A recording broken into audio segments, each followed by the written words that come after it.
على رسوله الكريم اما بعد فاعوذ بالله من الشيطان الرجيم بسم الله الرحمن الرحيم رب اشرح لي صدري ويسر لي امري واحلل عقدة من لساني يفقهوا قولي۔ ناظرین، ہماری آج کی گفتگو کا موضوع ہے روزہ ڈھال ہے۔ ڈھال کس کو کہتے ہیں؟ ڈھال کے لیے انگریزی میں لفظ شیلڈ استعمال ہوتا ہے۔ پرانے زمانے میں جب لوگ جنگ کیا کرتے تھے تو دشمن کے وار سے اپنے آپ کو بچانے کے لیے ڈھال یا شیلڈ کا استعمال کیا جاتا تھا۔ اسی سے تشبیہ دیتے ہوئے آپ صلی اللہ علیہ وسلم نے روزے کو بھی ڈھال قرار دیا کہ روزہ دشمن کے وار سے بچانے والا ہے، محفوظ کرنے والا ہے۔ ہم سب جانتے ہیں کہ ہمارا دشمن شیطان ہے۔ ان الشیطان لکم عدو مبین، کہ یقیناً شیطان تمہارا کھلا دشمن ہے۔ وہ ہمیں بہت سے برے کاموں پر اکساتا ہے۔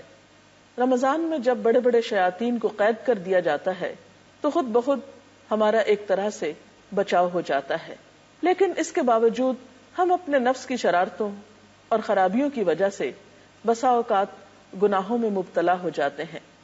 لیکن جب انسان روزہ رکھتا ہے تو روزے کی وجہ سے اس کے اندر ایک خاص روحانی قوت پیدا ہوتی ہے۔ وہ قوت اس کو گناہوں سے بچنے میں مدد دیتی ہے، اور روزہ انسان کو مسلسل یہ احساس دلاتا ہے کہ اسے گناہ کے قریب نہیں جانا، اسے اللہ تعالیٰ کی ناراضگی کا کام نہیں کرنا۔ جس طرح اس کا شعور اور احساس سارا دن زندہ رہتا ہے کہ مجھے کچھ کھانا نہیں کیونکہ میں روزے سے ہوں، اسی طرح گناہوں کے قریب جاتے ہوئے بھی اسے ایک احساس ضرور ہوتا ہے۔ اسی لیے ہم دیکھتے ہیں کہ روزے کی حالت میں نہ صرف یہ کہ کھانے پینے سے منع کیا گیا، بلکہ کچھ اور برائیوں سے بھی بطور خاص رکنے کو کہا گیا، اور اس طرح یہ روزہ ہمیں برائی سے بچنے میں مدد دیتا ہے۔ ایک حدیث میں آتا ہے، عن ابی ہریرہ قال قال رسول اللہ صلی اللہ علیہ وسلم الصیام جنۃ وإذا كان يوم صوم أحدكم فلا يرفث ولا يسخب فإن سابه أحد أو قاتله فليقل إني امرؤ صائم۔ حضرت ابو ہریرہ رضی اللہ تعالی عنہ سے روایت ہے کہ رسول اللہ صلی اللہ علیہ وسلم نے فرمایا، روزہ ڈھال ہے، لہذا جب کوئی روزہ رکھے تو فحش باتیں نہ کرے، بےہودہ پن نہ دکھائے۔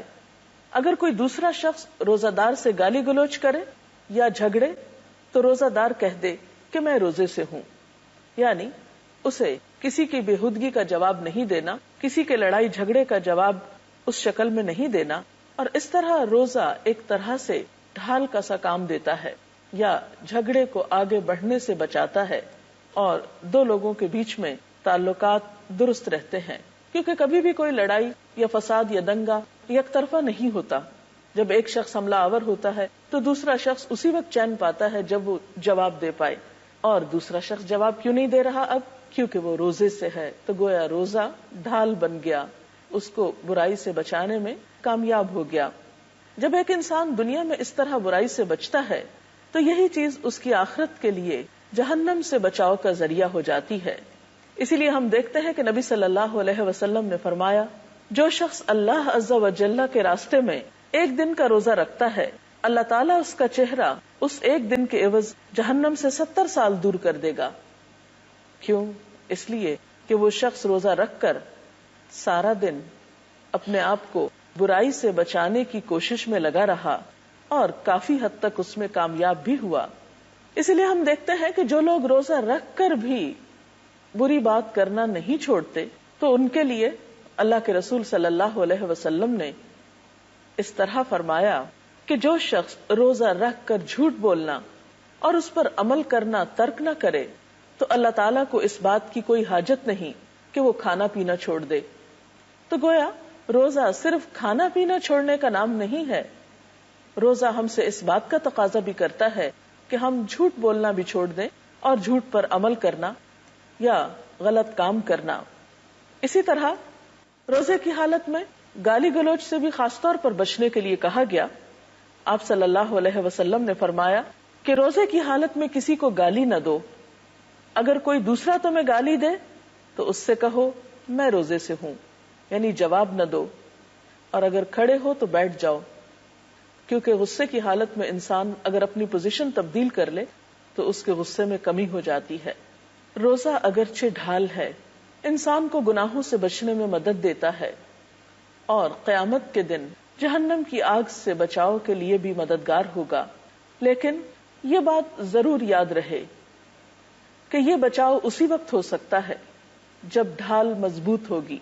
اگر ڈھال میں شگاف پڑ جائیں تو ڈھال کارآمد نہیں ہو سکتی، وہ انسان کے لیے زیادہ فائدہ مند نہیں ہو سکتی، اسے دشمن کے حملے سے نہیں بچا سکتی. تو ایسے میں ہم سب کو ان امور سے بھی پرہیز کرنا ہوگا جو اس ڈھال میں شگاف ڈالنے والے ہیں، سوراخ کرنے والے ہیں، اس ڈھال کو کمزور کرنے والے ہیں. روزہ دار شام تک اللہ کی عبادت کی حالت میں ہے جب تک غیبت نہ کرے. اگر غیبت کرتا ہے تو اس ڈھال میں شگاف پڑ جاتا ہے. غیبت کیا ہے؟ آپ صلی اللہ علیہ وسلم نے فرمایا ذکرک اخاک بما یکرہ، تمہارا اپنے بھائی کا ایسے الفاظ میں ذکر کرنا جسے وہ ناپسند کرے، یعنی کسی کے پیٹھ پیچھے اس کا ذکر برے انداز میں کرنا جو اسے ناپسند آئے. قرآن پاک میں اسے مردہ بھائی کے گوشت کھانے سے تشبیہ دی گئی. ایک مسلمان پر دوسرے مسلمان کی عزت حرام ہے. کسی کو حق نہیں کہ وہ دوسرے کی عزت کو نقصان پہنچائے. لہٰذا ایسے تمام امور سے اجتناب کرنا چاہیے جس سے دوسروں کو تکلیف پہنچتی ہو. اسی طرح انسان جب روزے کی حالت میں جھگڑا کرتا ہے، فحش باتیں کرتا ہے، تو یہ تمام چیزیں اس کے روزے کو نقصان دینے والی ہیں. یہ کیسے ہو سکتا ہے کہ ایک شخص روزہ بھی رکھے اور پھر جھوٹ بولے؟ نبی اکرم صلی اللہ علیہ وسلم نے فرمایا آدمی جب جھوٹ بولتا ہے تو اس جھوٹ کی بدبو سے فرشتہ 1 میل دور چلا جاتا ہے.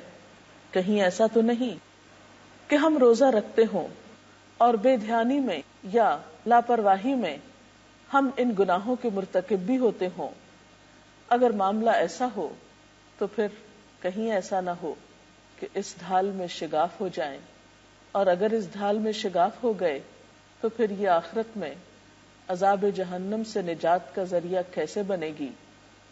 تو آئیے اللہ تعالیٰ سے دعا کرتے ہیں کہ اللہ تعالیٰ واقعی ہمارے روزے اس طرح کے بنا دے کہ وہ ہمیں آئندہ سالوں میں بھی برائیوں سے بچنے میں مددگار ہوں اور آخرت میں عذاب جہنم سے بچنے کے لیے مددگار ہوں.